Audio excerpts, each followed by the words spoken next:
Marionettes dance afield beneath masterly hands. I stumble among them, crossed by the strings in tangled two-step, and curse all these fools in their mad pirouette. I shall not live as they do. Oh no, leave me in my circled dance.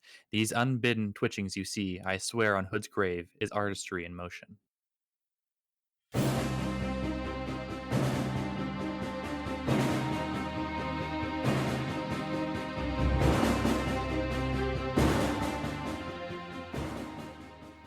Hello, and welcome to the Legendarium Green Team's Malazan series. Welcome to episode 2. If you haven't listened to episode 1, go back and listen and then come back. I am Hurinfan, and I am joined today by BefuddledPanda, Hello, everyone. JasnahAsABoy, Hi.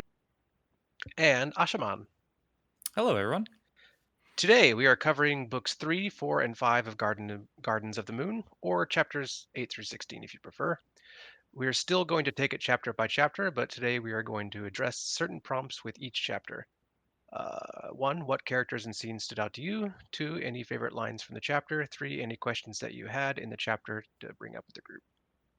So, shall we start? Let's do it. Okay. Chapter 1, it's, I believe, the shortest chapter in the book. And what happens It's chapter 8. chapter 1 of our episode today. Uh, Whiskey Jack is brooding, and all of the bridge burners are together, and they are taken to Lake Azure near Darujistan by the Moranth, and they talk about their plan, and that's it. So let's start with our first prompt. So, are there any characters or scenes that stood out? There's really only one scene in this chapter, but Ash, you want to go first? This as you said, this is a pretty short chapter. Nothing really exceptional here. I did like the bit where the Moranth gets back to Whiskey Jack about that warrior he had inquired about ages past in the book.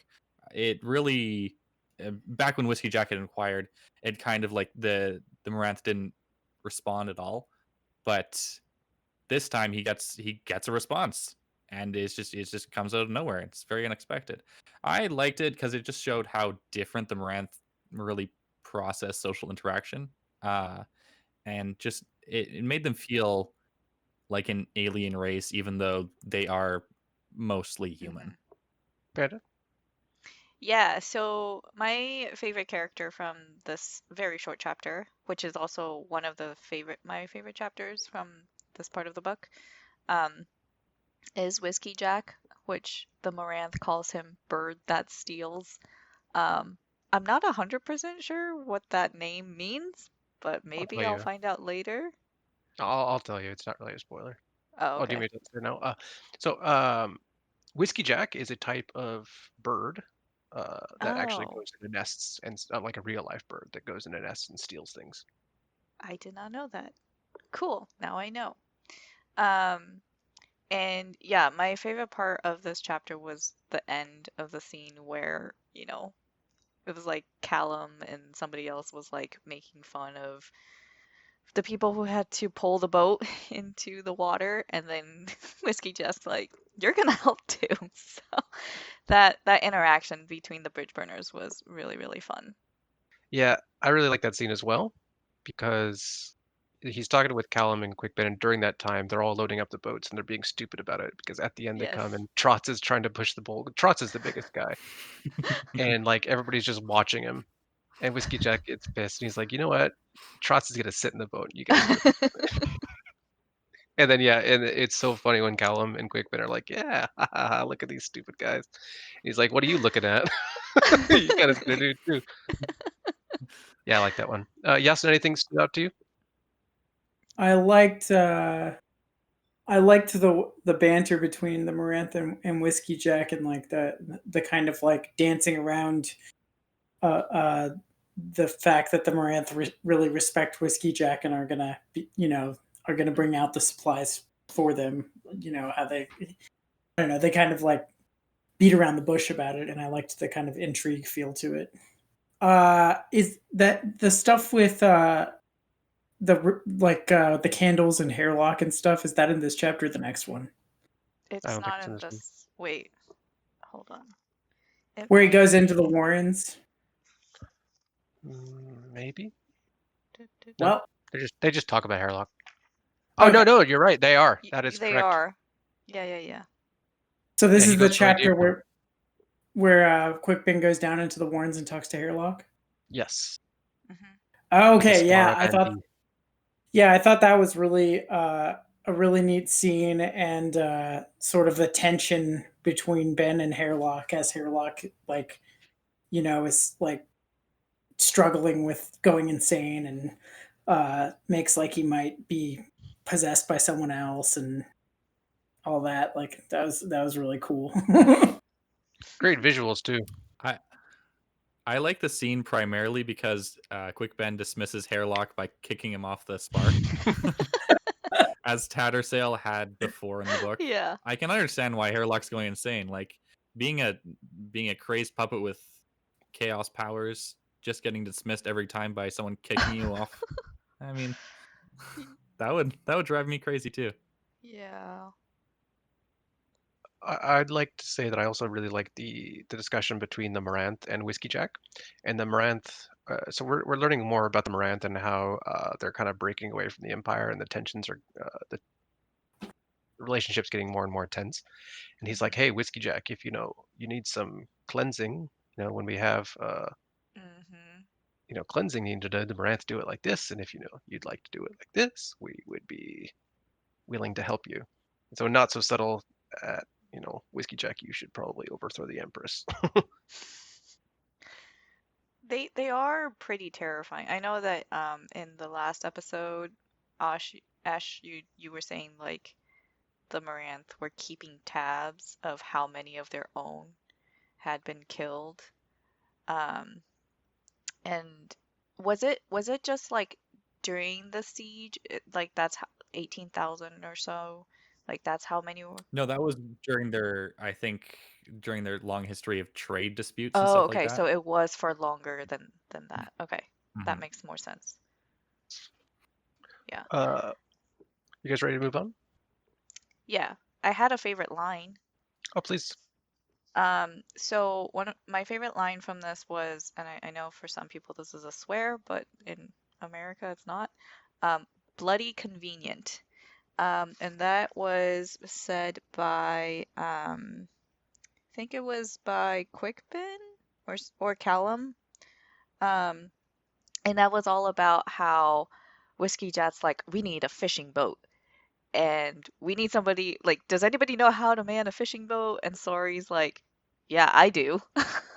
And then Callum or somebody, the bridge burner, is just like bloody convenient. And to me, it was almost like the author was kind of calling himself out a little bit. Um, like, why did Sori had to be a fisher girl in the first place? Like, did he have this scene in mind when he was like originally writing Sori's character, or, you know, he just like why did they have to go in via a fishing boat anyway? So, yeah, I thought that was fun. Does anyone else have a favorite line from this chapter? Not this chapter, no. I would like to point out that the epigraph is about the bridge burners, written by Talk the Younger. Yes. But that's all I want to say. All right, so let's move on to chapter 9. Oh wait, I did have a question. Oh, sorry. It's Go okay. ahead. Um, what do we know what the original plan for the bridge burners in Darujistan was? Like the one from the Empress? I don't believe so. Okay, so it was just like there was this original plan, and all they knew was it was most likely to get them killed in addition to whatever the mission was. Mm, Okay, then I won't fret about it. yeah, and I won't say anything else. Okay. Great. Next, Ashaman or Yasman, do you have any questions about the chapter? Nope. Nope. Okay, next chapter. Chapter 9. This one's a long one. So Talk is riding out. He meets Tool. He meets a after battle, and he follows it to Lorne. Lorne was attacked. Tool comes and save her. They head to the camp and Tattersail's with the bridge burners, and there's a really tense dinner, to say the least. Yes. And then Tattersail and Perrin get it on, and yeah, I really like this chapter. So first, let's talk about characters and scenes. Ashman, you want to go first? Yeah. My favorite from this was the introduction of Tool. The way that he just springs out of the ground is such a terrifying image while Lauren is battling this Margus tribesman. Just grabs his shin, like shatters it, I think, and then spears him through the nards. Great way to introduce the character. Great way to introduce a new race of undead, terrifying creatures. Also, I just would like to shout out the end of the chapter when I forgot the exact wording. Perrin is leading Tattersail to the bedroom, and she's like, "Oh, she would have laughed if it hadn't been so sweet." That's just a nice moment, I think. I have things to say about that. Please tell us the things. Well, okay. Did you buy the romance between Perrin and Tattersail? I knew No. you were gonna say that. Why I mean, did you think I was gonna say that, Jasnah? Because Erikson is really good at show don't tell until it comes to romance, and then it's like tell don't show.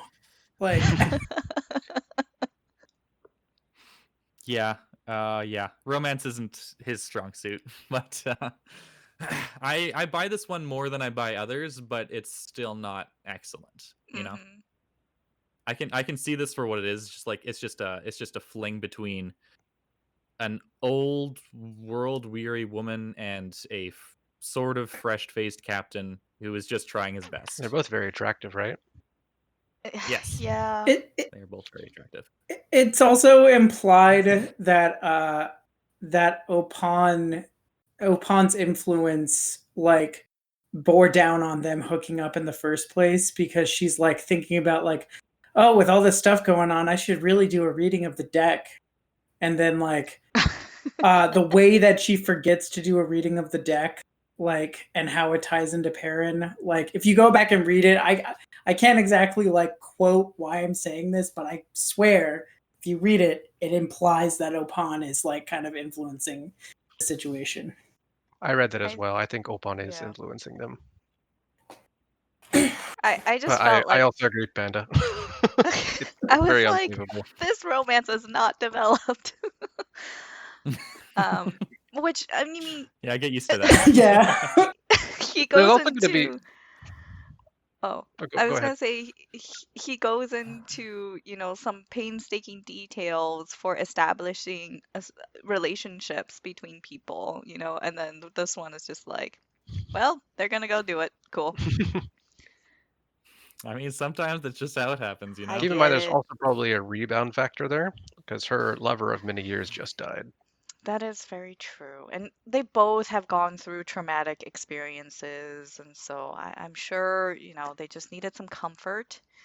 So that's fine. I'm not going to stop reading the book because of this. I wouldn't think Good. so, but good. Yeah. So I really liked the dinner and the way that Talk the Younger decided to not throw Tattersail under the bus, Yeah. and kind of like, yeah, like the conflict between Lauren's identity as Lorne and her identity as the adjunct, and the conflict between Talk's identity as a Claw and his identity as somebody from the second, and then like the second army soldier kind of wins out and he decides not to throw Tattersail under the bus. It probably helped that he thought she was pretty, but yeah. Yeah. So at the end of that, so she had Talk the Younger stay, and Talk was like, "Why do you want me to stay?" And he finds out that he wanted her to stay because of his claw training of, I guess, deducing lies, right? And then he lies for Tattersail, and Lauren looks disappointed. It says. Yeah. Why do you think she was disappointed? I'll ask Panda. I mean, Lauren must have some sort of suspicion, I think, and so she was hoping that Talk would, like, kind of prove his loyalty to the Empire by calling out whatever the lies were. I don't think Lauren necessarily knows exactly what the lies were, but she's suspicious. Um, and I think because previous to the dinner, there was all this talk of with Tashrin about like how Dujek is a man that they need to be careful with to not turn into an enemy, and how he has a loyal following of people, and that really like forces his hand in situations. And so I think she was like trying to suss out where people's loyalties were, and knowing like the Second Army, how loyal they were to Dujek and previously the previous emperor. So that's my thinking. Okay. Anyone else have thoughts? Well, Go ahead. another option. I mean, that's definitely what Panda said is definitely one option. Another option is she might have bought it, but didn't really wanted the answer to be that Tattersail's lying, so she had an excuse to like her up because of the past. You know. Oh, okay. Like, That's true too. Yeah, I can see that as an option. I have to censor that. sorry. I think it's because Lauren knows that Tool is lying. Tool Talk, and she's disappointed in Talk, and she's Claw too. She has Claw training, so she knows really almost everything that Talk knows, except for being inside the Second Army itself. Mm-hmm. And I think she's actually disappointed in Talk for lying. Mm. Shall we go on to our favorite scenes? Or sorry, quotes. Yeah. Actually, is it okay if I go? Yeah. So my favorite line is from Tashrin, actually, where he speaks softly, right? This is when Lorne is like getting ready to basically duel Tattersail. And Tashrin's like, the woman named Lorne, the woman who once was a child, who once had a family, and then he looked at the adjunct with anguish in his eyes. That woman does not exist. She ceased to exist the day she became the adjunct. And that goes back to, I think, what Jasna, you were saying, how like some of these characters have this like identity conflict going on. They're pretty complex, and it is a bit heartbreaking because basically, one, Tayshuan isn't exactly incompetent at his job. He just wasn't necessarily put in the right role, I think. Um, and then it also shows that the sacrifice Lauren had to make because she is the adjunct. Like, her own identity doesn't matter anymore, and her history doesn't matter. She's just an extension of the Empress. So, and then we see later on the conflict of her identity further on. I think that's a great point about Tashrin not being competent or being competent, because Tashrin is an incredibly powerful sorcerer, and if that's all that's Yeah, wanted of him, he would do a fantastic job, I think. But I think he was given orders from the Empress that he didn't know what to do with, and right. he mucked it up because he was given so much and didn't really know what to do with it, right? And I think you're right. That gives a lot of depth to Tashrin's character in that moment. Hmm. Ash, did you have a favorite line? Just to add on to your point there, I would just like to share the quote: "Never attribute to malice what can instead be attributed to stupidity." I think that applies here. Yeah, my favorite line would be the one I shared earlier. I think for this chapter, it would have been, she would have laughed if it hadn't been so sweet. That's just I just like that line. I don't I'm not infatuated with the romance as I just think that was a nice moment. Mhm. Yes, sir. I don't have a favorite quote for this one. I have two. One. Should you ever outrun the guilt within your past, sorceress, you will have outrun your soul. When it finds you Mhm. again, it will kill you. I think that's beautiful, and you can learn a lot of things from it. Does it foreshadow things? My second favorite quote is so Lauren is talking with Tool, and she calls him Tool. She says, the desiccated warrior seemed to consider, then nodded. I accept that name. All of my history is dead. Existence begins anew, and with it shall be a new name. It is suitable. Mhm. I love Tool. It's just so dry. Yeah, this is when I knew that I would love Tool. Mm-hmm. All right, so do you have any questions about this chapter? Yes, no, do you want to go? Do you have any? Nope. Great. Okay. Well, I have one. Oh, I okay. always have. I'm sorry. No. Go ahead. Thank you for providing context. Okay. So Tool says the year of the 300th millennium approaches, which we also know that Tool is 300,000 years old, right? So he says, Give or take some Okay, years. so he says, Lorne asks, like, what happens then? And then he replies, adjunct the diaspora ends. And I'm like, okay, which diaspora? Like, who? And is it like the Jag Hut? But they're like all dead, except for, you know, the one buried, I think. The Tilan Imas, which I think there are more of them around, right? Tool's not the only one. Um, and then is the diaspora going to end because they're going to waken the tyrant and then like what, it's gonna claim the land for its people?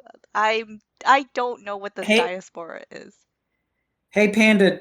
Do you know what the word diaspora means, like in just general usage? Yeah, it's like a group of people who are like not in their homeland anymore. They're like scattered around the world. Okay. Or not necessarily around the world, but like they are living in a land that is not their own and they want to return to their homeland. I will only say that you are asking good questions. I'm sorry. I will say that yes, it does refer to the Talanamas, Okay, as Tool is one of those. okay. Yes, now did you have thoughts about this? Or do you I already know did, but I was something? like desperate. I was like desperately searching the text to see if there was justification for telling you, but since Ashaman already told you, yeah, the Talani mass diaspora is just them being scattered throughout the world. So he's saying that Okay, that will end, and what that means, is an open question at this point in the story. But got it. Okay, Okay, thank everyone you. good? Hmm. All right. Next chapter. Oh, I should say the never mind. Next chapter. So we're at an inn in Pale, and Perrin meets Talk, and he's like, "Hey, I want to get out of the city." So they, talk together, and they get out of the city. And then we're on the Rivi Plain, and Tatarsail's walking along, and she meets Bellardan, and then weird magic stuff happens. And then Crone talks to Kaladin and Brood about the weird magic stuff, and then they see Crone. So this is a very confusing chapter, right? To say the least. Yeah, a lot of stuff happens. Yes. Well, let's start with favorite scenes or characters. Ashman, you want to take it? I like Kaladin Brood. He's he's an interesting guy. It's kind of set up as a foil to Dujek, in that he's this great commander who's dueling with him across the continent. It's kind of a romantic image. Um, I like that he has set up Crone as kind of a double agent within Animander Rake's midst. Uh, and I just like the fact that there's a very real, very dire threat to the Malazan Empire in this man Mhm. and in the Crimson Guard and the various other factions that they have united against them. It really makes you don't know who to root for because there is no underdog in this story, it seems. Jasna? Yeah, I really like the interactions between Lorna and Tool in this chapter, particularly the end when you start to get a sense of like Tool's humor when she's asking him, and I guess this is kind of like my favorite quote too, so you don't have to ask me that. Me too. When she's asking him like what dominates his thoughts, he says, "I think of futility, adjunct," and she says, "Do all IMAS think about futility?" And he says, "No, few think at all." And she asks him why, and he says, "Because, adjunct, it is futile." So, Yeah, thanks for stealing my line too. oh damn, sorry. No, that's Yeah. great. 3 people had the same line. I mean, it's just as testament to how good the line is, Uh-huh. It's funny and telling, and yeah, it's great. I mean, I love the whole chapter. I love Crone and Brood and all of it, but that like one, if I had to pick up one single line, that's it. Mm-hmm. I Uh, agree. let's see. Did everyone talk about their? Did you talk about your favorite scene, Panda? Or Not character? yet. So I really do enjoy the interaction between Tool and Lorne, and my favorite character from this chapter was Tool. But my other favorite scene is with Calor and Kaladin.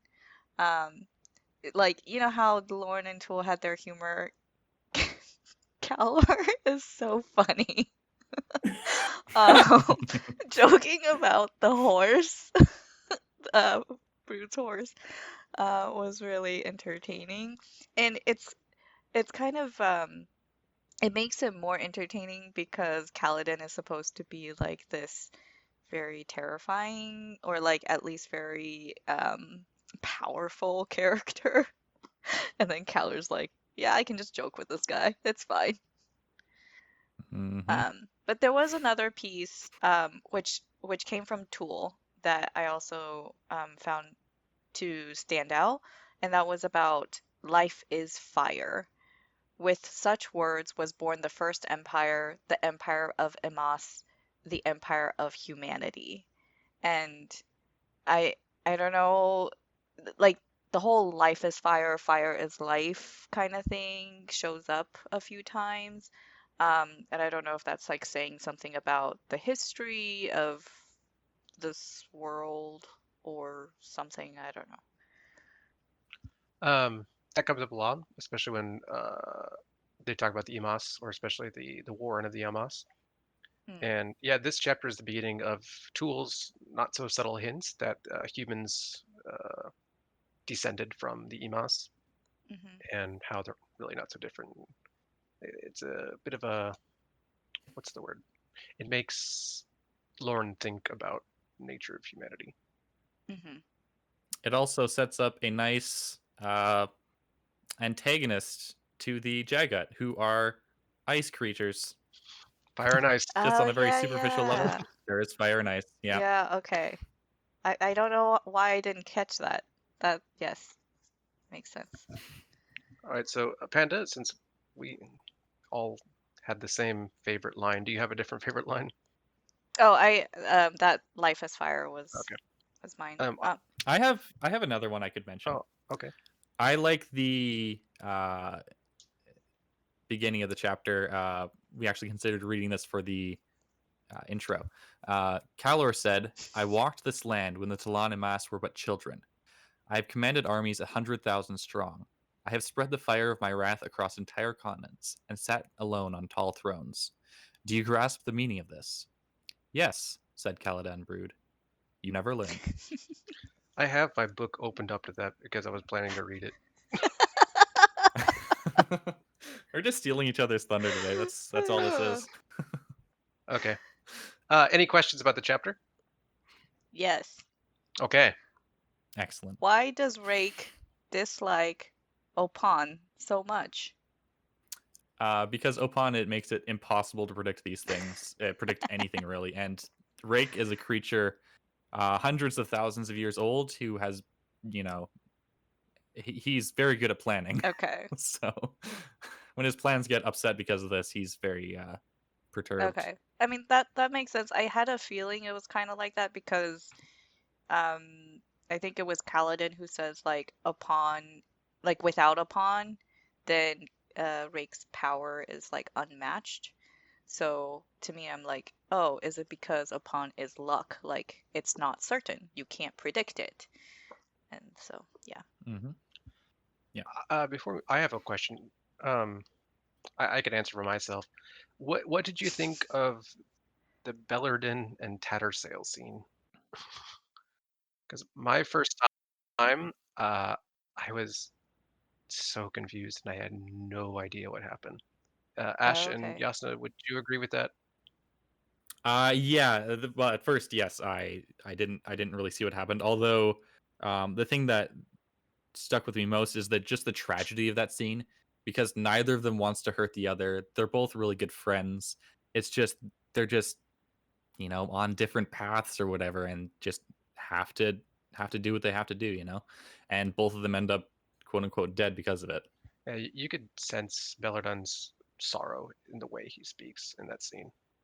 Well, he Mhm. already lost his lover. I mean, they both lost their lovers, Mm. right? And they're like, for Tattersail, she's like, I don't want to have to lose another person that means something to me. So that I think that does add to the tragedy. Go ahead, Yasna. I mean, the first time I read this book, I was like kind of in a fugue and didn't understand almost anything and hated it. So I can only speak to like the first time I read it and enjoyed it, which is this last year when I read it, like in November, whenever it was. Uh, and what's I still don't think I understand the ramifications of it because all the Warrens that Tool brings up, I'm like, how did those all get here? But the thing that stuck out to me was like how in denial Bellerdan is about what Lorne's mission is, about Tayshrin, or at least like, I mean, maybe he's not in denial. Maybe there's something I don't know because maybe we never get a Tayshrin viewpoint, but it seems like he's in like some big denial about the whole Jack Hut Tyrant thing and about like how Nightchill died and stuff, and like nothing Tattersail will say Yeah. will get through to him, that's rough to read. And especially because I don't get why he's so vested in not thinking anything bad of the Empire or of Tayshrin. I don't understand it. I can speculate. I mean, obviously, I don't know what Erikson was thinking when he wrote this character. My speculation is that this is a character who is he needs something stable to hold on to, and so if he starts questioning all these things that he believed and he was loyal to, I think he would have self-destructed, whatever that form would take. And it was easier for him to just kind of live in his own fantasy, I guess. I agree with that assessment. And if Yeah. anyone's ever been in a situation like that where they feel like they just need something, and like it's a really understandable situation to be in personally. Yeah, he was wrong, but I just feel bad for him. Yeah. Good. Hmm. All right. Chapter 11. The beginning of this chapter is quite fun. Krup's in a dream again, and it's a weird dream, as Hmm. probably the weirdest of Krup's dreams. And there's a baby, and Kerul is there, and let's see, soul shift takes place. It's thousands of years old. There's Imas there, and then after that we go to the bridge burners. Sorry, they're working on the road, and Sorry mentioned to Whiskey Jack about Krupp, and she follows Krupp, and they talk a little bit more about the Jag Hut barrow, and then Sorry is following Krupp, and Quickbin and Kalam are trying to contact the Assassin Guild, and that's about it. Oh, sorry. Finally, Quickbin travels to the Warren of Chaos Oh, and yes. tries to contact Shadowthrone finally. So, I guess I will start with this one. Let's see. I really like in this chapter the scene where I guess I'll just go with the opening scene because I think it's really neat and really confusing, and I love Krupp in it. And you see, it's hard to talk about without spoiling anything, but I really like that scene, and that's all I'll say. Okay. Yasna, what do you think? Favorite scene. Yeah. So my favorite character in this, or at least the one I'm going to talk about. I don't know. It's hard to pick a favorite. I really love Quickben's foray into Shadow Throne, but what stood out to me this time through is Whiskey Jack and his introspection about why he doesn't want to believe that Sari is possessed by something linked to Shadow Throne, why he wants to, think that she's just, a person who's gone through some and will do horrible things. And it's a really long sequence, so I can't read it all, but I guess I'll just pull out like a little piece of it for a quote, for my favorite quote for the chapter. He says, "In the empty eyes of this child, he'd seen the withering of his own soul. The reflection had been unblemished, with no imperfections to challenge the truth of what he saw." And I think that I don't know, I just really liked that, and I like how, like, where it ends up is he's, like, thinking about, like, what the fate of their mission is going to be, and he finally, like, acknowledges that, like, the bridge burners are his friends. And it's just a really, really good, like, character, lots of characterization there. It was really, really good, and I related to it. I agree. Ashman? I liked the scene where Crocus goes to his uncle Mammoth and says he wants to become like a gentleman now. Just because we have our beautiful young Romeo who wants to, solely for purposes of meeting a woman he has only seen unconscious one time. Yep. He wants to, really better himself now. No, I just love that. It's again, it's just something else. Like, can be painfully relatable. You just love at first sight, right? You're smitten. And Erikson uses it to dump some really good exposition on us about the founding races of the world, which I also appreciate that. Mm-hmm. How about you, Panda? Yeah, so like Kieran, I really enjoyed that first scene with the dream, which was confusing, but was also informative and very image heavy. I mean, the lady giving birth, just like he doesn't even go into that much detail about what's happening, but just like the way that he describes it, I'm like, I can see this in my head, and it's very disturbing. But there was a line from Krull to Krupp, which says, "Power attracts power, Krupp. Leave them to the consequences of their actions." And I believe that this was talking about like the Empire and the gods and Rake. Like, they're all doing things. They all have a lot of power.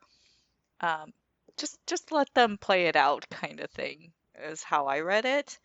And then there was another part about Whiskey Jack where I think it was Quickben who said, because like Quickben's like, I don't want to be doing this. I want us to just like walk away, like with our lives, with our bridge burner buddies, and let's just leave. But Whiskey Jack is not going to walk away from this mission. And he says he's loyal to an idea, and that's the hardest kind to turn. Callum nodded. Honor, integrity, all that expensive crap. And it's true. Like, when you have somebody who's so loyal to ideals and things like that, or like honor, it is hard to get them to change their mind or do something different, walk away. And then lastly, I'll say this, Cole really shone in this little like snippet where, he's this drunk, yet he somehow knows 5 black dragons and just yells it out. 5 Dragons. black dragons. Oh, that was great. Uh, I totally laughed out loud. Yeah. Just to add on to your point about Whiskey Jack being loyal to Idea, I think it's also really touching seeing how loyal the Bridgeburners are to Yeah. him, even though they don't care about all this stuff, or at least they say they don't. They will see it through just because they care about him so much. Mhm. And brothers in arms, that's something that's gonna get me every time. Same. Parents bringing lots of truth. There's one more little part I wanted to bring up. I loved when Krupp uses his oh god, I said it correctly. Uses his magery to steal sweets in the market. Yes. He's like making all these like wild gestures and like just summoning like fruits and pastries into his hands, and it reminded me of Lift from Stormlight Archive, who's another very divisive character like Krupp is, because like half the fan base hates her, half the fan base hates Krupp. But I love them, and I love that they don't need to steal food, but they still do it all the time, and that's like why they became magic. And he has pockets all over like his clothing. Correctly sized pockets for the Correctly sized pockets. It's such a goofy image of like him walking through the streets with his floppy sleeves, just dangling sweetmeats everywhere. Yeah. That's hilarious. All right. Do we have our favorite lines, Panda? We kind of did those. Okay. I have a favorite line then. Okay. So it was that scene with Whiskey Jack, and he's like, "There's a lot of introspection of Whiskey Jack in this chapter." He says that part of his mind lost itself to its own terror. It took the unknown and fashioned in blind desperation a visage it could recognize. Despair. Despair. He told himself always demands a direction, a focus. Find the direction, and the despair goes away. I like it. That was that's a almost good the one. quote I used. I have one as well. This is just after the Rivy has given birth. I am saddened, Pran said, that I may not return in 20 years to see the woman this child shall become. You shall, Cruel said in a low tone, but not as a Talon. As a Talon Imas Bonecaster. The breath hissed between Pran's teeth. How long? He asked. 300,000 years, Pran Chol of Canning of Toll's clan. Krupp laid a hand on Pran's arm. You got something to look forward to. And this just wraps up. It's a perfect example of tragedy mixed with humor, which is one of my favorite storytelling things ever. I feel like we should point out though that this is a small Gardens of the Moon-ism. In any other book, the Tilan Imas are referred to as the Imas before they are undead, and in that section, really only is it. I don't know why that happens, but it does happen. Yep.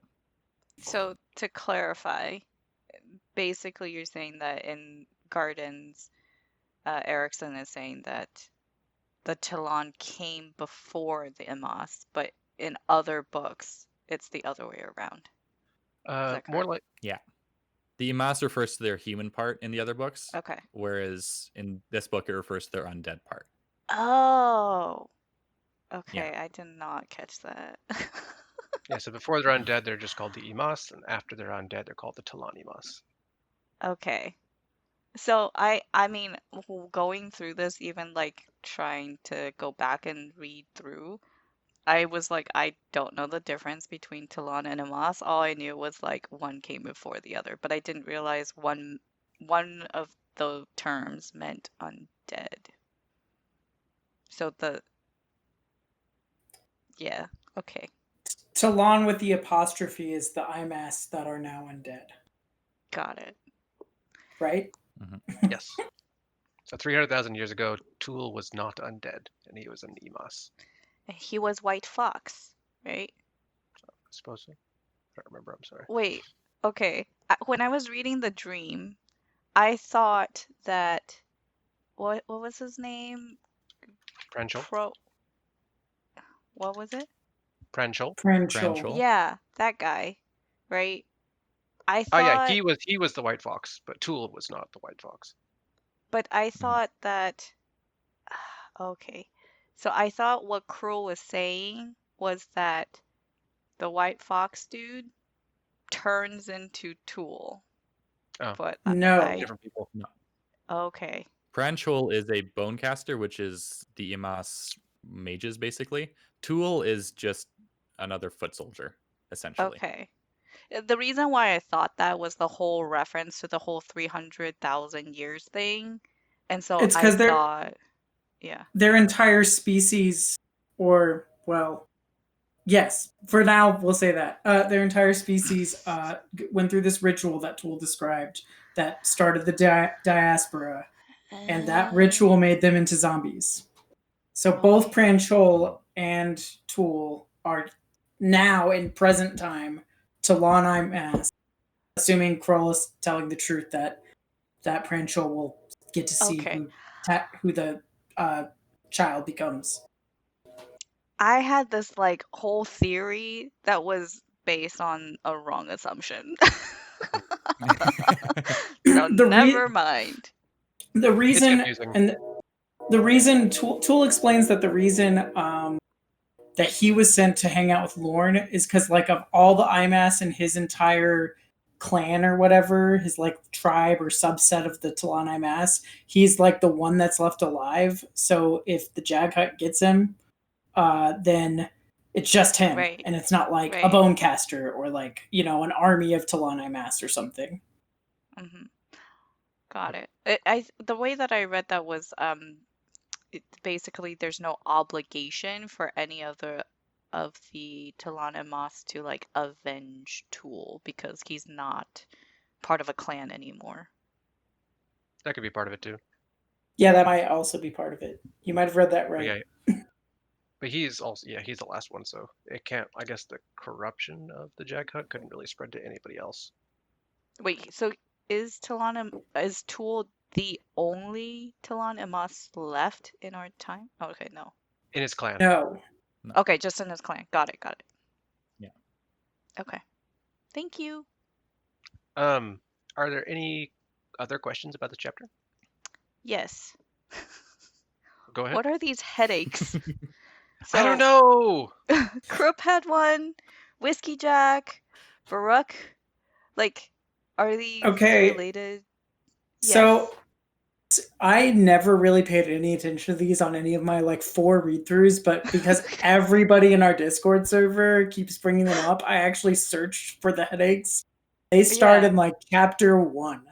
Like it's been through the entire book, and it's always associated with, or at least that I could tell from skimming up to the point we've read so far, and searching out the word headache, it's associated with coming close to ascendants or mages or like usage of warrants. So there's something going on with headaches and magic. Maybe the people getting the headaches are sensitive to it. Maybe there's something going on with the magic. I don't know, but it's always associated with either like Sari going by or with somebody opening a warrant or whatever the case may be.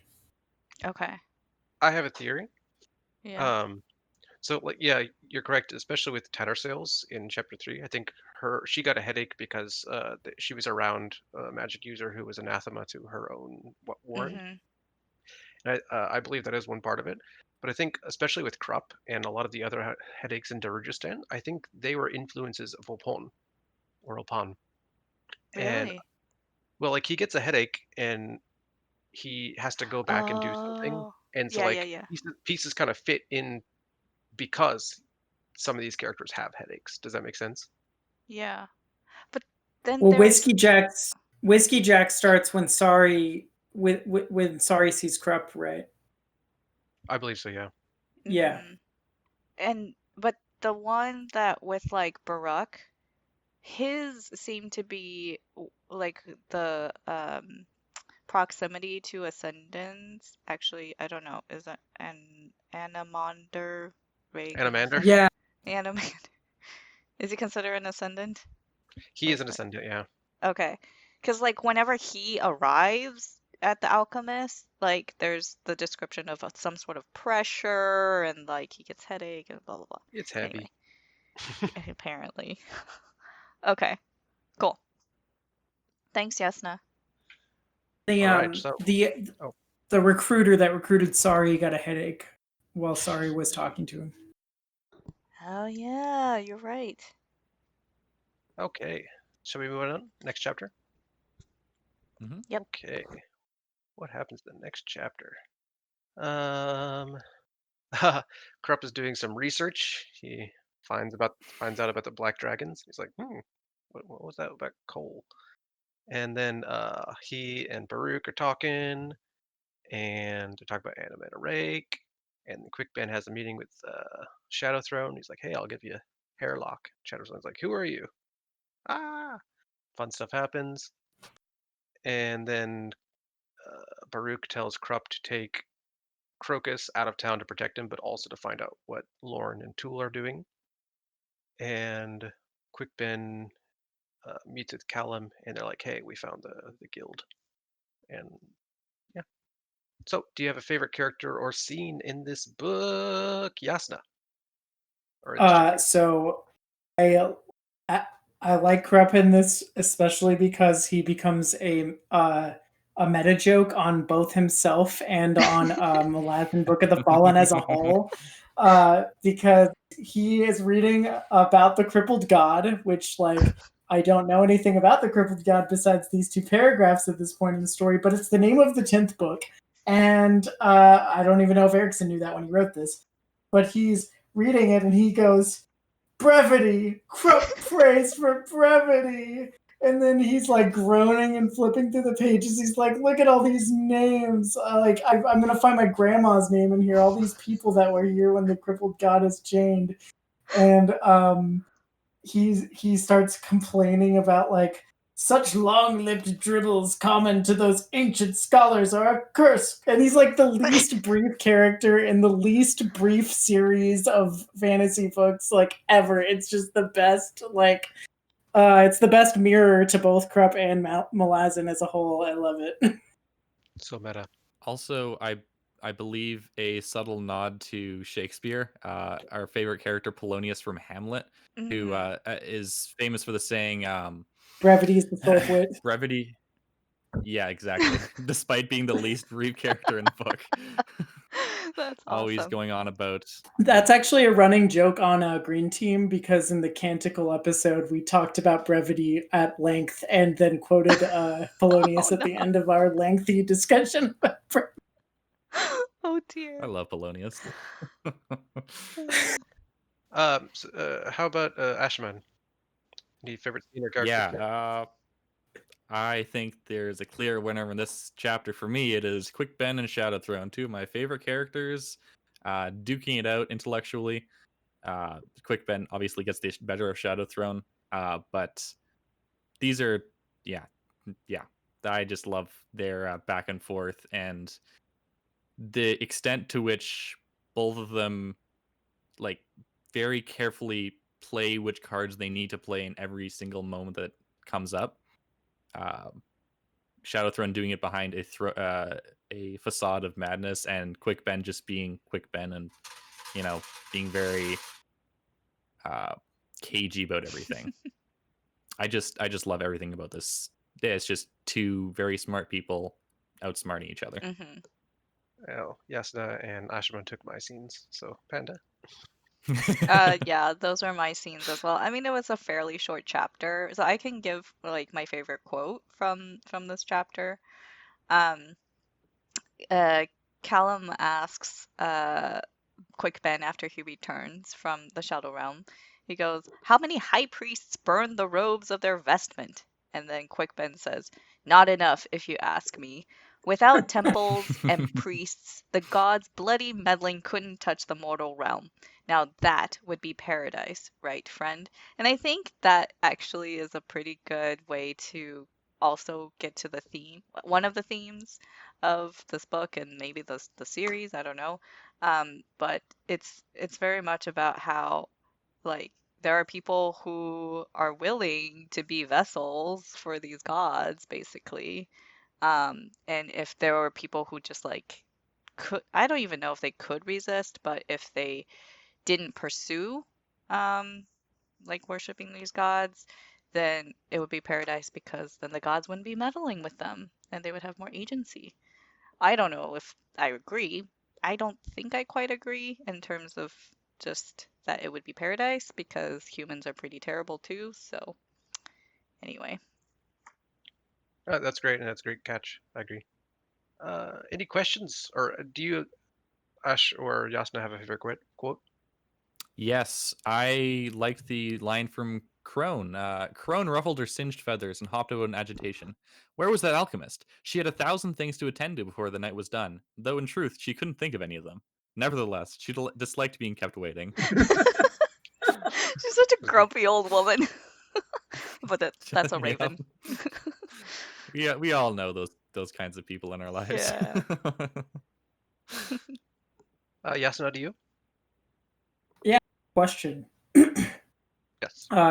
It's been established that the Warren of Shadowthrone like recently reopened after being dormant for like a long time. But then like it's like, oh, but Quickbin used to be a high priest, so they had just had like a bunch of high priests of a Warren that didn't have like odds or wasn't interacting with like the mortal tapestry or what. I don't exactly know what the rules of this game are, but it just seems weird to me that they would have like, you know, a continuous like worship of something that's not even like in play.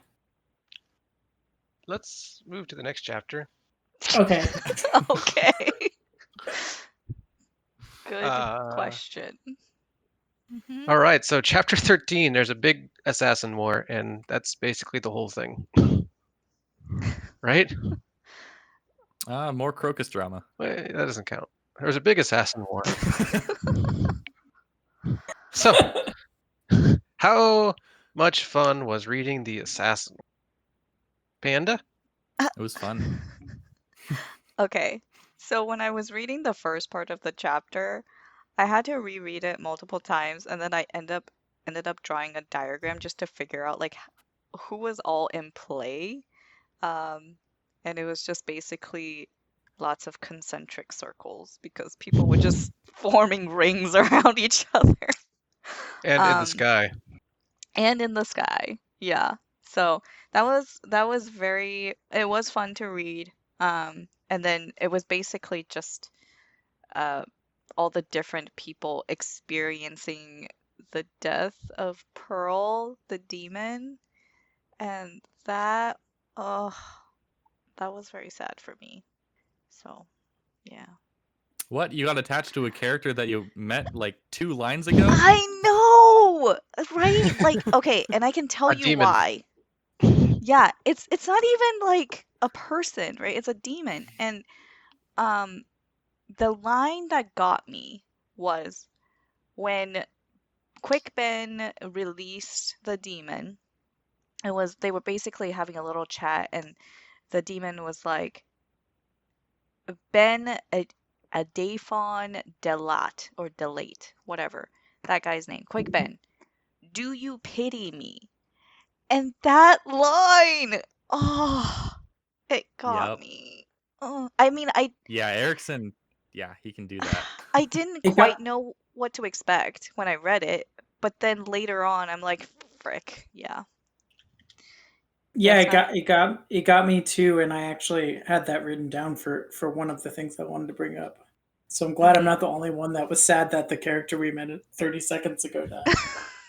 That was Yeah. that was my favorite quote. That's not the only demon in the chapter too, Same. right? Because Baruch had Yeah. a demon flying above and just watching. Yeah. I know, wasn't kinda- attached to that one as much. So I like that one Pearl. because it was just kind of lamenting being enslaved and not being as powerful as its master. Yeah, that's true. Mm-hmm. Almost as powerful, it thought to itself. If only I could break my chains. Ashma? Yeah, favorite scene, obviously, when the assassins assassinate each other, and then more assassins come in to assassinate those assassins. So many assassins. So many asses. Yeah, you got. I would like to highlight the awesomeness of Kalam. He is such an interesting assassin-y character for me, because he isn't like quick and thin and flexible and stuff like most assassins we think of. He's just like a really big, strong guy who goes all out, breaks his opponent's faces, and then gets out really quickly. Yeah. It's something that you don't really see a lot when you think of like you don't think of it when you think of an assassin. You think, the other thing. High dexterity. But no, he just high dexterity. But this guy, he's all strength, and it works out. He breaks the faces of some elite mage assassins, and gets out alive, which is more than most people could do. Mm-hmm. Yasna? Favorite scene or characters? I liked the the continuing rapport that develops between Kalam and Quickbin in this chapter, and particularly I like when Kalam is telling Quickbin that like, oh, it's a good thing I'm not a claw anymore, just a soldier, and then Quickbin turns invisible, and his disembodied voice says, "Right, no more cloak and dagger games for old Kalam." And then Yeah, I mean, you notice really any scene with Quickbin and Kalam, they always refer to each other as friend. Mm. Like they don't usually anything else. It's just thank you, friend, or come along with me, friend. I don't know. I just kind of heartwarming between this high mage and this assassin. Yeah. Not technically a high mage. High He priest. fought very hard to You're keep right. himself secret. but- I'm sorry. He's not technically a high mage. He's just very, very powerful. There was a scene. There is a scene that we haven't quite talked about, which is when like the bridge burners were waiting for Quickben and Kalam to come back to them, and this card game or whatever game was happening. It was a waiting game. Yeah, they're not playing anything. And Whiskey Jack's like, what is this game they're playing? They're just sitting here and staring at each other. Yeah, I thought that was funny. I could see it very well in my mind. He starts really reading into it. He's like, I know. He's like, are they trying to tell me something about the situation in Darujistan?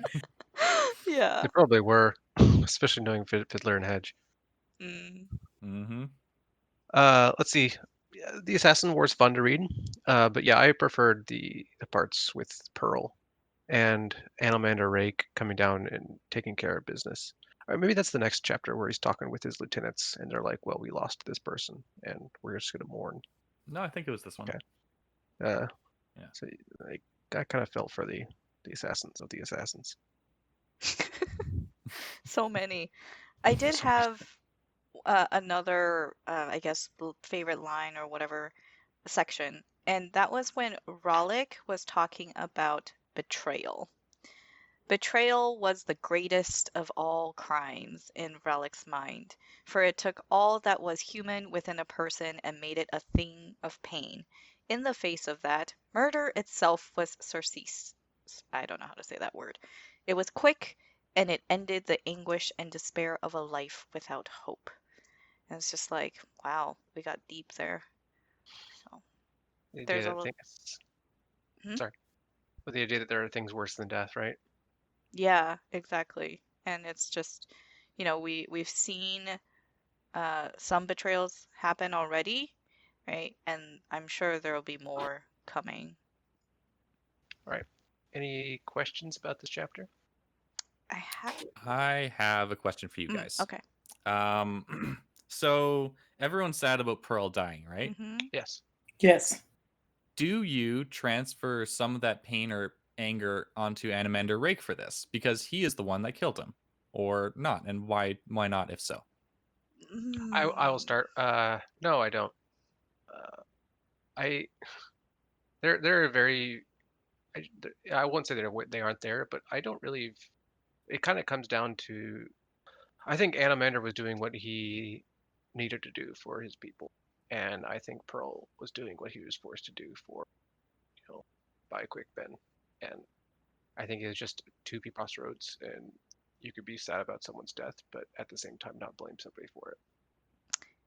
It's difficult for me to answer because I go back and forth.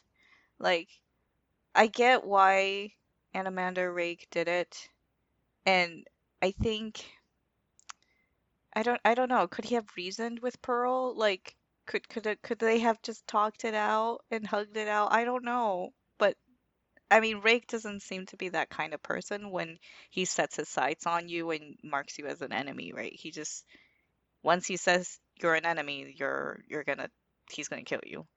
So I think part of it is just he's a higher being and has more strong feelings and less gray area. So I don't fault him for it most of the time. That's my answer. Yes. I mean, I feel like Rake's doing what he thinks he has to do to to resist the Malazan Empire and beat Lysine.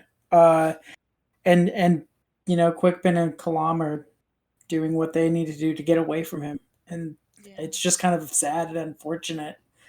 But I don't know if I blame anyone necessarily.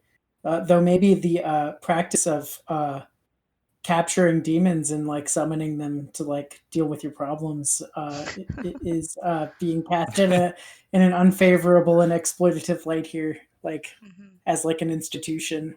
But Yeah. Actually, now that you said that, yes, no, it made me think of, do I blame Lysine? And I don't know that much about her. Like, I don't really know her backstory and her motivations right now. And so it's easier for me to say, you know what? I blame her because she's the one that's like doing this, causing all of this stuff to happen. Yes. Yeah, that was the crux of the whole scene in chapter 9, right? When Lysine is, or not Lysine, when Lauren is blaming Tattersail for losing her family. Yeah. Lysine, right? Tattersail was only there because of Lysine. Yeah, Lysine as surly, I think, at the time, And giving the Dutrick was like, hey, mandate. you know what? I've done bad stuff too, and I'm a soldier. I do it. And Tattershail's like, I do what I'm told. Right. It's Yeah. like, I like all these thoughts a lot. I just have I'm not certain where I stand on this either, to be clear. I just like to point out here that Anamander Rake doesn't have to resist the Malazan Empire. He could just, Say no. screw off and do whatever he wants. He's an world being, right? Like, what are they gonna do?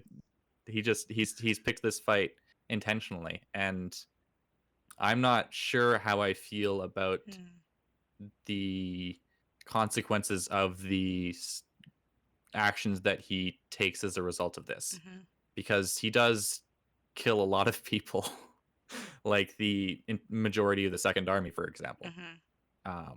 Now, is this justified? Maybe it is, maybe it isn't. I'm not sure. It's a very difficult moral question to answer, depending on what your perspective is. But I think it's worth keeping in mind that this is a fight that he picked. I also can't Good forget point. that he's giving them a fate worse than death, That Yes. is true. which we'll talk about soon. Actually, that's a good transition. Speculation of Rake's sword, Dragnipur.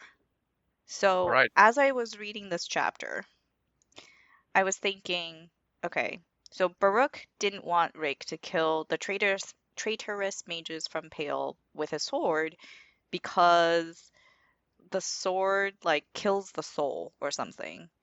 And it was like if the mages were killed normally, their souls or spirits would still go to Hood's Gate. But if Rake kills them, then his sword would like extinguish their souls. Now, that was my speculation when I was reading chapter 13. which then later on we find out more about the sword. Yeah. I think we should leave Dragnipper talk until we're finished with all the chapters. Okay. Sounds good. Any questions about the chapter, or shall we move on? I don't have question. All right, so let's move on. Forgot what happened in chapter 14. Okay, so Tool and Lorne are walking to the Jaghut Barrow. Tool tells her a lot of information, a lot of information. And then Sare's fallen Crocus, and she's fallen the group. And then Lorne and Tool arrive at the barrow marker, and Talk and Perrin are following Lorne, and then Talk feels an ambush coming. Not a lot happened, a lot of setup. Jasnah? Scenes? I liked the continuation of the theme of Lorne differentiating herself from her role as the adjunct. There's like this part where she's like, thus she played no role in all of this. Not as the woman named Lorne. How could she be held responsible for anything? Because it's like all being done by the Empress or whatever. And I liked that Krupp was making fun of everybody in their party, including Cole, for having a bunch of armor and being really sweaty and wasting all their water. And that he sees his role in the group as having the necessary brains. And knowing how to take 11 extra silvers from Baruch, right? Yeah. And I particularly like the moment. Okay, favorite quote here. So I keep doing favorite scene and favorite quote like wrapped together. She says, Lorne says towards the end of the chapter, "Oh, Lacine, I know why we fear this Jaghut tyrant. Because he became human. He became like us. He enslaved. He destroyed. And he did it better than we could. That's why we fear." Mm-hmm. And like that was a pretty powerful moment. Kind of like, they're talking about releasing this monster, and then she's kind of realizing like, oh, we're the monsters, and he's just better at it than we are. Yeah, I'll go next. My favorite scene really is all of Lorne's introspection, and she's becoming more and more ambivalent through the chapter and through the whole book. And I like reading that, and it's a good food for thought. But that's all I'll say. Panda? Yeah, my favorite character in this chapter was also Lorne, and I felt like she was my proxy because Tool tells her so much information, and that's the way to give the reader information. The quote that Jasnah read, I also marked that. It was it did make me think a little bit more about what's going to happen in the future with this tyrant. And then another part was Tool and Lorne talking about the Tistandi and like where they came from. And there was a question that Lorne poses to Tool, which was, whose warren did Starvald Demelaine belong to? And Tool says, it was the home of dragons adjunct. And I'm just like, I want to know more about these dragons. Yeah. Ash, do you have anything to say? Yeah, I really liked all that Tool brings up and the ramifications it has for the rest of the book. As we've said before, Erikson doesn't give up exposition lightly.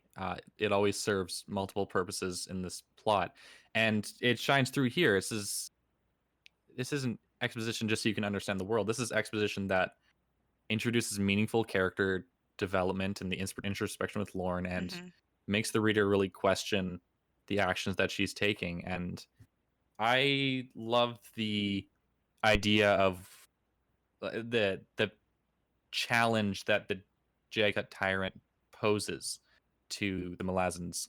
The moral dilemma on whether to unleash it is a really interesting one to me, because on the one hand, you have Anamanda Rake, who is destroying your armies and foiling every effort you make at expanding your empire. Mhm. And as we all know, empires that aren't expanding, contracting and declining. And on the other hand, you have this super bad creature that wants to enslave all humans ever. Yep. That you are potentially letting out into the world. Hey, it's another good moral question. I think it's pretty clear cut what you should do. But when factoring in everything, then it becomes more interesting, in my opinion. I just want to make sure that you're saying the correct answer is to release the Jaghut tyrant. So Yeah, of course. The world always needs more Jaghut, right? I think we can all agree on this. Especially tyrants. Yeah. Especially the tyrants, yes. The So, ones that his people and I- didn't even want. yeah, he was taken down by some people. Yeah, I also this kind of ties in. My favorite quote is this: "Empire was a part of them, a legacy flowing like blood through human muscle, bone, and brain. But such a thing could easily be seen as a curse. Were they destined one day to become human versions of the Tlanimas? Was war all there was? Would they bow to it in immoral servitude, no more than deliverers of death? Is this all there is to life? Who knows? Good question. It's a good question to think upon. Panda, do you have a favorite quote? Or did you already say it? I'm sorry. Oh yeah, I gave them. Yasna? I gave Yours mine wrong. with my favorite. Yeah. Sorry, it was a while back. My favorite quote is actually from the epigraph before the book. It's about Silverfax. I'm not going to read it, but it's good, and I recommend our listeners read it. So Seconded. let's go to chapter 15. Oh, I did have a question Oh, I'm at sorry. the end. It's okay. So the Tis and D mages were of the Kurald Galain Warren, Correct. which I apologize that I butchered these words. I haven't listened to the audiobook, so I don't even know. The audiobook. Do you want me to tell you just quickly? Yes? It is Curled Ghislaine, and it is Teist Andy. Okay. Tis and D, Kurald Galain. And it was, I think it was Tool who was saying this, right? That the Teist and D mages then embraced the Starvold Demalaine Warren, which is the first Warren. And I had asked in the DMs, like, so how does one embrace another Warren? And I got the, yeah, go ahead and keep reading answer. Well, go ahead, Justin. well, since I don't know the real answer, I can speculate. So, Yeah. based on things that Tattersall says or thinks earlier in the book, I get the impression that there's something like essential to the mage that like forms some kind of a connection with one or more Warrens. And so like it's not just like, oh, I can just choose to embrace any Warren. It's like, Mhm. you know, you have an affinity for one or more, and maybe like something changed in those Tystandi that chose that, or maybe not chose, I don't know, but that embraced this other Warren. Maybe something changed in them essentially, or maybe there was something about their essence Mhm. that would let them make that choice if it was indeed a choice. I don't know, but that's kind of like how that's my Got it. speculation. I think it just brings up like, what the heck is a Warren? I mean, I have no idea. I mean, I have some idea. I should say I have some idea. It's just it's a blob in my brain. Like sometimes I understand it, and other times I'm just like I don't know. Ashaman, do you have any comments? I will just say that, broadly speaking, for the purposes of this book at least, a Warren is another dimension that you can draw power from Okay, to use as magic. Yeah. That's basically what you need to understand. cool. Okay, I got that, so I'm good. Everything There you go. else, I'm like, yeah. Everything else you have to read and find out. Okay. I will say one more thing. It's in the text, but maybe for our listeners, Starvold Demolain is the home of dragons, and that's all I'll say. Yes. Okay. So, any more questions? Okay. Chapter 15. So Quickbin is getting a ritual ready, and then Hairlock sneak attacks Talk and Perrin and sends Talk into Chaos Warren. And then Quickbin cuts Hairlock's strings, and Hairlock is taken by the hounds. And then there's another convergence with, I believe, the four Durigistanes and Lorne, and she injures Cole. Perrin kind of regrets, everything that he's done because he injured one of his friends, or maybe lost forever. Talk. Let's see. The hounds and Anomander. Anomander comes and dispatches the hounds, and then Anomander leaves, and then we entered. Well, Shadow Throne. Right. comes. Anomander forces Shadow Throne out of the picture because he's tired of his BS. And so I guess at that moment, the rope leaves Sorry. And then Perrin enters the sword, and Perrin frees the hounds. A lot happens in this chapter. Yeah. I guess it's quite good. I actually liked 16 better, but yeah, this one's great. I like the Dragnipur scene the best because you get a real sense of how scary this place is and how you don't want to be there. And I like Perrin kind of taking the initiative and doing things because he wants to do it and he thinks it's the right thing to do. And he frees the hounds and he takes Opon and he's like, hey, I'm going to make you do this. And I thought that was really cool. I was just going to say, I also like that scene, and I especially like that totally throwaway character at the beginning who talks to Perrin just when he gets into Dragnipur. Probably never going to see that guy again, right?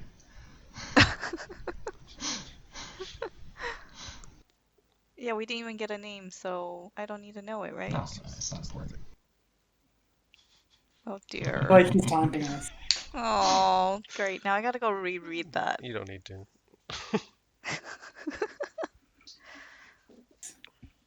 Yeah, you don't need to. It's fine. My favorite character, I put Cole. Cole's cool. He just cannot catch a break, this guy. His wife betrays him, his friends betray him. At least he's got like a good crew with like Krupp and Rollick, Marilio. But he tries to protect Crocus, yet he didn't get very far and is out of commission. So poor guy. Yeah, that he's my favorite character in the chapter. Even though there are a lot that happens. My favorite scene though is the battle between I don't know if you could call it battle. The scene between Hairlock, Quickbin, and Talk and Perrin. Yeah, Talk being just like thrown into the warren, some warren. We don't know really which one. That was sad for me. So, I have two favorite scenes, and one I just want to bring up real fast, and the other I kind of want to spend some time talking about, because it's like deals with the philosophy of Malazan as a whole. But I really liked the way that the combat between Lorne and the party from Jerujistan played out, because like as I was reading it, she attacks them, and I'm like, why would you do that? You have no reason to. But then, like, she realizes as it's happening, oh, why am I doing this? I have no reason to do this. And then, like, Crocus gets her to stop, not kill him by appealing to, like, hey, you have no reason to do this. Please let us go. We're not gonna hurt you. So, like, it was, like, kind of like, I don't know, it was just cool that, like, the narrative acknowledged that the combat was unnecessary and that it was, like, just, like, she made a bad move, and it wasn't just like we weren't just supposed to like accept as readers, oh, this happened because it's fun when people swing swords at each other or whatever, So I like that. But my favorite scene is when Perrin is in Dragnapur and he realizes he made a decision that was not like dictated by a god or an ascendant or empire or Lorne or whatever, and that his decision to free the hounds and to pull Opon into Dragnapur and get Opon to help him free the hounds of Shadow is like his moral decision, and as he sees it, and as far as I can tell, it's true. It's an unconstrained decision, and I think that this is an interesting move by Erikson because, like, a lot of people, including myself until recently, will lump Malazan in with Grimdark, and like one of the philosophical conceits of Grimdark, and also one of the philosophical like frameworks that is set up in Malazan but is being subverted here, is like this really heavily like fatalistic version of like structuralism or materialism, where like either like structures of human power or social relations or relations of human power are like so over determining of all moral decision making and of all behavior that that you don't have any agency. And so, like, if this scene were to happen in a Joe Abercrombie novel, like the character that made a moral decision that would go against the grain of like the like self-replication of the power relations that are dominant in the narrative, they would be punished for that, like brutally, like and it would be like the lesson would be that you know that you can't go against this grain, and so you have to go along with it, and the characters you're only quote unquote rewarded by going along with it, even though it makes you a horrible person, so you're not really rewarded. And like that's kind of the grimdark message from that, and it is a message in Malazan. Like you see it with Lorne, you see it with Dujek, you see it with people that feel like they're just kind of like cogs in this machine.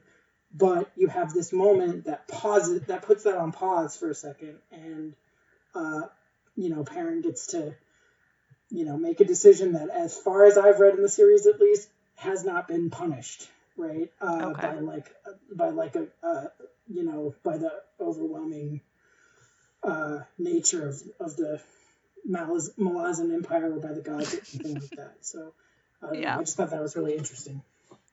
Sorry, I know I went on, but That was great. I mean, I agree, and I don't know if this is one of the quotes that you pulled, Jasnah, as one of your favorites. It says, "At least for a short time there, he had been unchained. He had been free, and what he had done by his own choice." And then he thinks, "My own choice." Yeah, that one that really stood out. that was going to be the quote, but I never pulled it, so thank you. Oh, okay, no problem. You're welcome.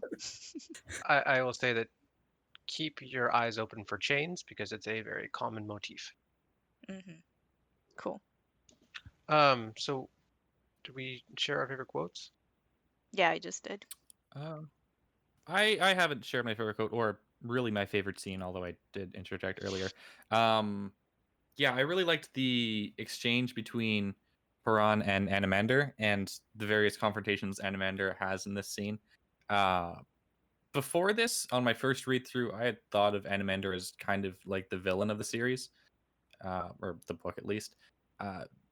Not because I really had good reason to, but because he just seemed so sinister, and he's the High Knight of House Dark, which you don't traditionally associate with being good. He carries a cursed sword, you know, stuff like that. He's obscenely powerful. But you see here, he does like genuinely good things. He did that before in the book, when he, like, in a small way, when he conversed with his lieutenants and showed them compassion and stuff. But here he shows empathy to a stranger, who by all rights he should be on opposite sides of the field from. But he didn't know, right? He didn't know that. He didn't. Well, it's Rake. He's 4 parallel universes ahead of you, so he knew. Okay.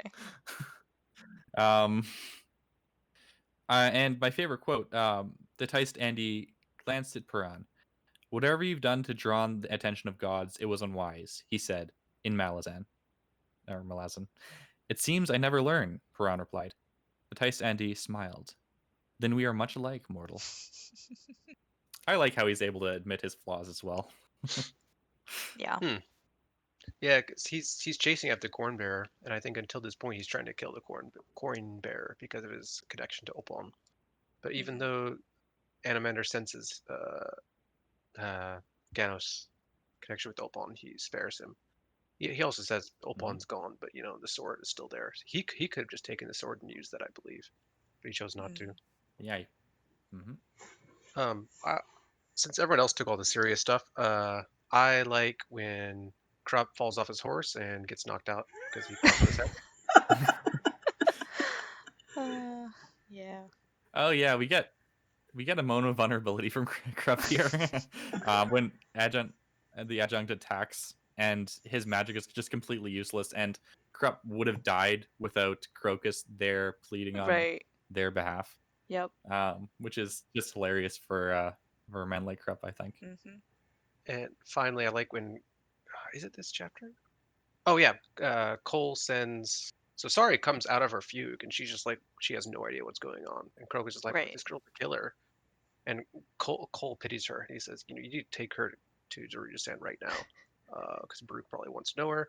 And he's like, "But I don't want to." And he's like, "Maybe try flirting with her." Yeah. Crocus is like, how do I approach her? Try flirting. Yeah. I would like to point out that this chapter is when Rigga's prophecy comes true. Do you remember Rigga? I remember Rigga. I can't say I remember the prophecy. Okay, I'm looking for it right now. Across the sea, the Empress has driven her knife into virgin soil. The blood now comes in a tide, and it'll sweep you under, child, if you're not careful. They'll put a sword in your hand, they'll give you a fine horse, and they'll send you across the sea. But a shadow will embrace your soul.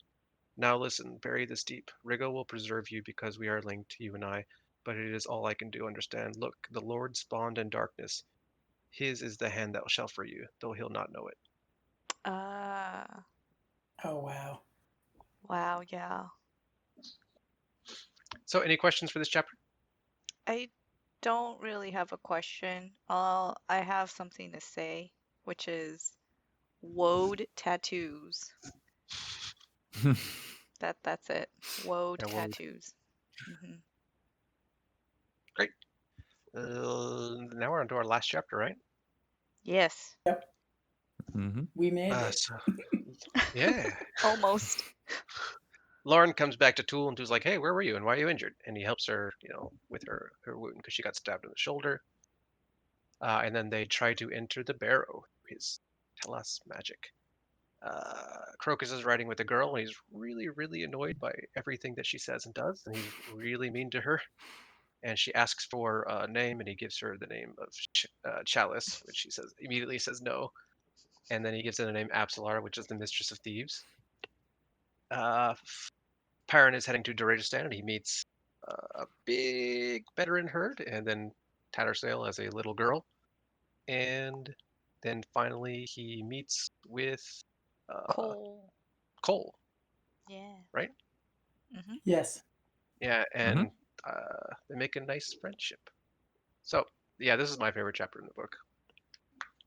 I'll start with my favorite scene because my favorite scene, as much as everything is great, and I like every scene that I mentioned. Actually, I really like the way that Tool and Adjunct Lauren interact, and her not really quite understanding Tool's motivations and what he plans to do after they because he invites her to leave after they've finished because like he's also feeling the same ambivalence, and uh, the the scene between Tattersail and Perrin is cool and exciting and like a lot of setup for stuff that happens in the future, but can't really talk about that.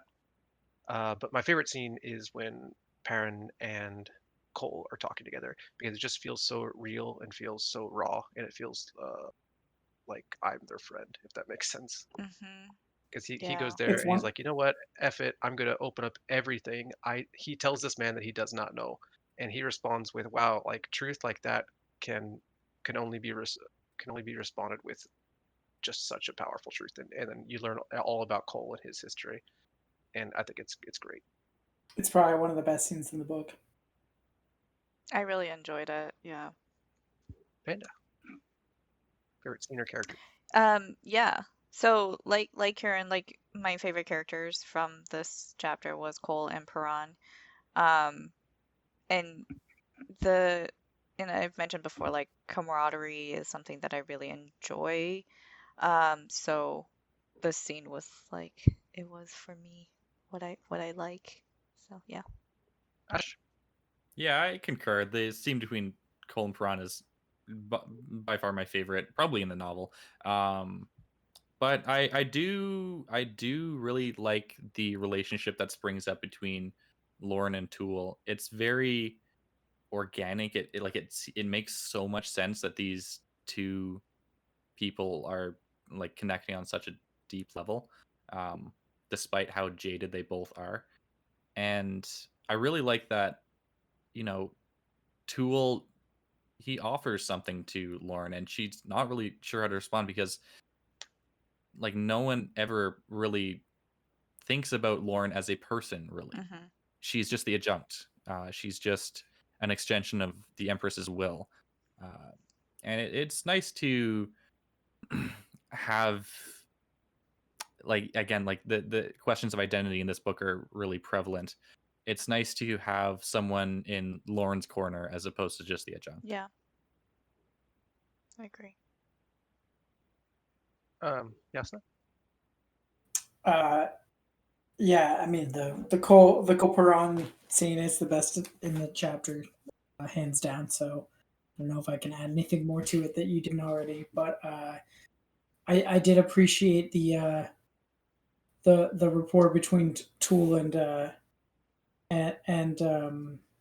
Lauren as well, and I know I feel really sad for them. Mm-hmm. Shall we go on to our favorite quotes then? Yes, please. I'll share. I got two. This is Perrin. Too many regrets, lost chances, and with each one passing, the less human we all became, and the deeper into the nightmare of power we all sank. And then through the gamut of life, we struggled for control, for a means to fashion the world around us, an eternal, hopeless hunt for the privilege of being able to predict the shape of our lives. This is the chapter where, like, before this, Perrin was annoying. Didn't like him. But after he stops, just being, oh, woe is me, and actually realizing that he does have some sort of control and taking that away from people who are controlling him, he becomes very introspective, and his thoughts are fascinating to me. Ashaman, do you have a favorite quote? Yes. If you look in that jug of mine, if you look in that pack of mine, you'll find a jug of Worrytown wine. Its vintage is about a week. The captain rose. Meaning? Meaning it's running out of time. Yeah, I got a good chuckle out of that one. Me too. Jasnah? Speaking of Perrin being introspective and less annoying now, I was thinking about how he it draws gods like flies to honey, and he says in his head, "Scholars and mages write endlessly of fell convergences. It seems I am a walking convergence, a lodestone to draw ascendants. To their peril, it seems. My sword chance answered those 5 lances, despite my treatment of one of the twins. How to explain that? The truth is, my cause has become my own. Not the adjuncts, not the empires. I said I'd rather have no enemies at all, and the old woman saw those as true words, and so it seems they are. Endless surprises, Ganois Perrin. Ride on, see what comes." And this kind of speaks to the same themes I brought up earlier as well. So. Mm-hmm. Panda, what do you got? Yeah, so there's a pretty lengthy passage, and it's also from Paran's like his internal monologue. But basically, it's to sum it up, it's like he was talking about how philosophers asserted what morality is, and that morality is not relative. And it basically says, No, they proclaim morality as an imperative of all life, a natural law that was neither the brutal acts of beasts nor the lofty ambitions of humanity, but something other, something unassailable. And then he just thinks to himself, yeah, it's just another hunt for certainty. And I think one of the themes would be like, is Erikson saying that without purpose, if we do not have purpose, like are we going to be overwhelmed? Like humans, we need an anchor, we need to have a purpose. And for these philosophers, they're like, well, morality is a purpose. Yeah, anyway. I think you are right about that. And also, I will just say that I think this is Erikson's postmodern philosophy shining through. Hallmark of postmodernism is holding no previous philosophical truth as sacred, and one of those is morality. They don't generally believe in objective morality, and it seems neither does Erikson. Got it. Because of Perrin's note of, oh, it's just another hunt for certainty. Yeah. I will not say that Erikson doesn't believe in objective morality. I would say he's writing a book. That's all I'll say. Okay. All right, so shall we move on to our own prompts and user questions? Listener questions? Yeah. Yeah, but real quick, I just want to say that the philosopher that Perrin was referring to is Kant. Okay. Not really, but in the real world, that's who it would be. The categorical imperative. That happens sometimes in his work. Like he's really talking about a real world philosopher, but he calls it by a different name. Gotcha. Okay, so I'm not very well read in my Kant. I know about me Kant. neither, but I know enough to recognize when it's being poked at. So Panda first asked, any influences on other works that you've noticed? I'll start. No, sorry. That's okay. I think that Pierce Brown, he has read the Malazan series. I don't know how much, but I think, if I'm remembering correctly, like in interviews and stuff, he's referenced Erikson one or two times, and I think that if you enjoy the like militaristic and tactical parts of Red Rising, and also the interpersonal relationship parts, that could lend itself well to the reader enjoying those parts in Malazan. I just think that Erikson is more experienced, and it really shows. It's like it's just another level, but I think Pierce Brown kind of tries to emulate some of it. So that's just my observation. Thank you. I will say that I haven't noticed big influences of Erikson on the genre, and I think that is a crime. I'm hopeful that he will have a big influence as the years go on, and more people pick up Malazan, and authors who were inspired by Malazan write their own books. But as of now, I think fantasy is going through a phase where it's very much Sanderson-y. For lack of a better word, which I don't think is strictly a bad thing, but I think it's just where the genre is at the moment. Although, of course, there are exceptions, as there's exceptions to any rule. Yes, sir. I haven't noticed any influences on the rest of the genre from Malazan, but I also haven't read too much Malazan yet, or too much stuff that was written, late enough that it would be influenced by this. So, the next one was about funny moments, but I think we've kind of covered that already. Yeah, I think we can skip these and just go to the listener questions, because we answered a lot of those. So Lady Sweden says, I think we have several characters having moments to reflect on their life choices and future in these chapters. Do you have a favorite of these and why? I'll start and I'll say, after Perrin is freed of Ulpan's influence, or at least he feels like it has, and he started making choices. I love that. That's why chapter 16 is my favorite. Panda? I think Tool is definitely one. The more I get to know him, I think it's him. Him, yeah. And then Lorne. Lorne is somebody that I didn't think I would be that interested in, but the more that I get like scenes from her and her reflection, um, I'm hoping that she's gonna make the right choice, but you know, likely not. And then it'll be like she makes the wrong choice, and then she really like has that redemption. But I'm hopeful, maybe. Ashman? Yeah, my answer was going to be Lauren. Well, but since that's taken, I'll just say Crocus. You know, he really reflects on who he wants to be. And hilariously, flip flops between women. True to Romeo, he is only as loyal to the last woman he's seen. Jasnah? I mean, it's definitely Lorne, but since that was already mentioned, Whiskey Jack, his thoughts about his past and also the future of the bridge burners and whether that includes deserting or not, and all of that.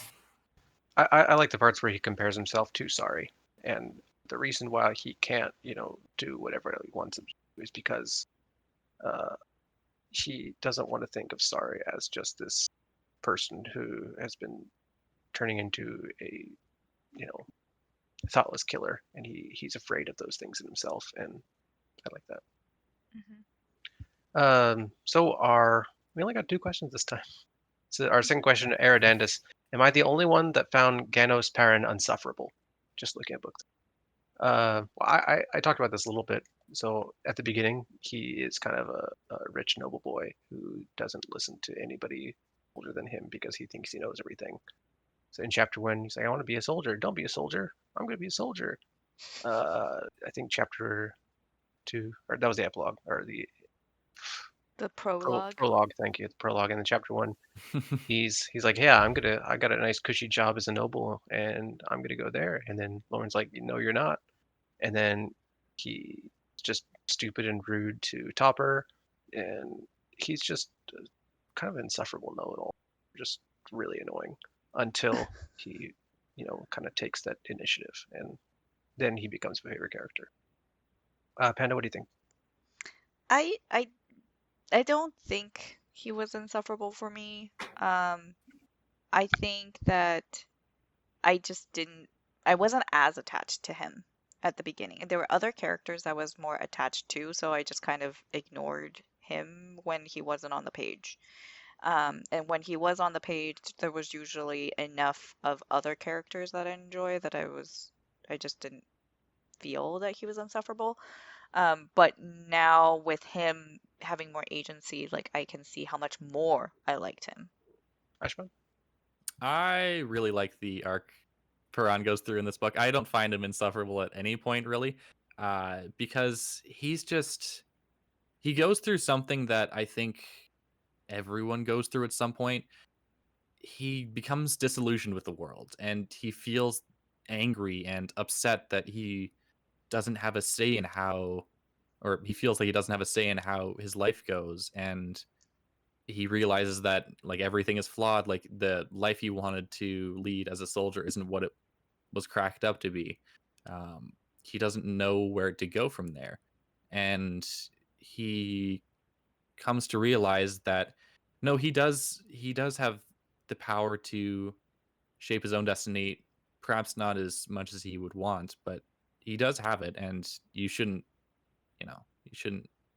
disdain that. And also that life just consists of, moments that you have to make decisions in, and you have to at some point accept that whether or not you have the power to shape your future, you have to act like you do and just do the best you can with what you have. I really like that. I think it's a underrated arc in this series. Would you say that he's channeling his Catcher in the Rye? Oh man, okay, I love Catcher in the Rye, so Uh-oh. I like it too. that probably explains why I like Piran so much. I know a lot of people find Holden insufferable as well, but I love them both as characters. I have never read Catcher in the Rye. I don't know how I escaped it, but I've never read it. So I You can't should, say. if only just to have an opinion. Okay. Yasna? Yeah, I think Perrin was insufferable up until chapter 15, and I don't think that before that is the last time he'll be insufferable. But I like the growth that we see after chapter 15, and I also like his like dedication to the bridge burners, even though he like met them for like 2 seconds, and how he wants to like go to Rujistan and keep them alive. Like that's cool. And I just man, before chapter 15 he was jumping to so many conclusions and uh, and just kind of acting like a tool, but not the tool that we love.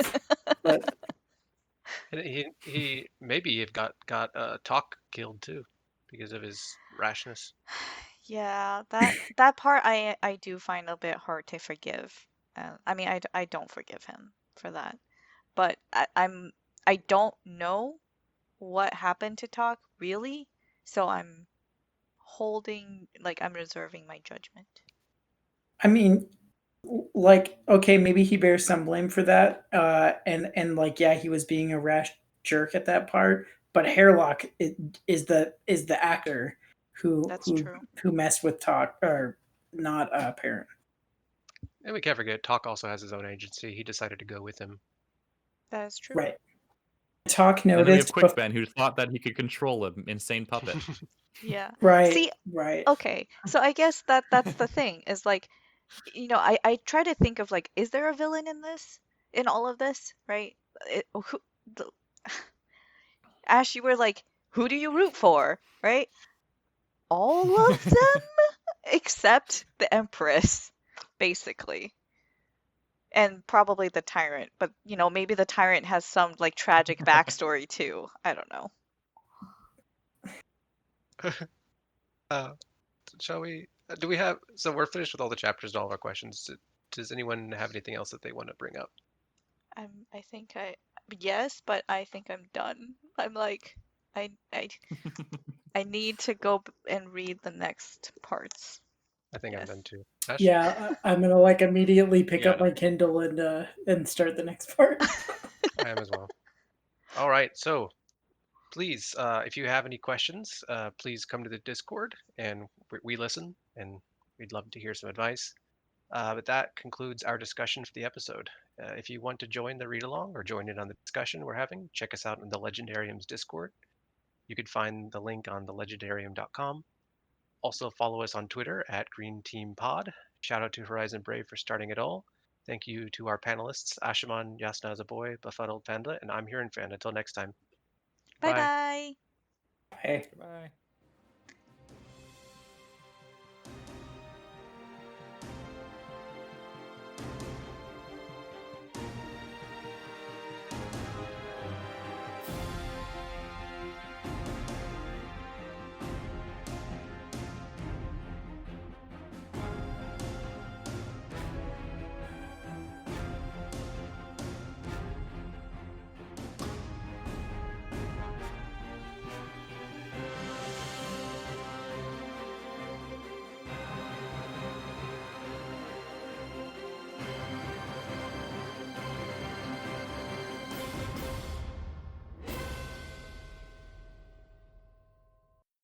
Music is Galactic Damages by Jingle Punks.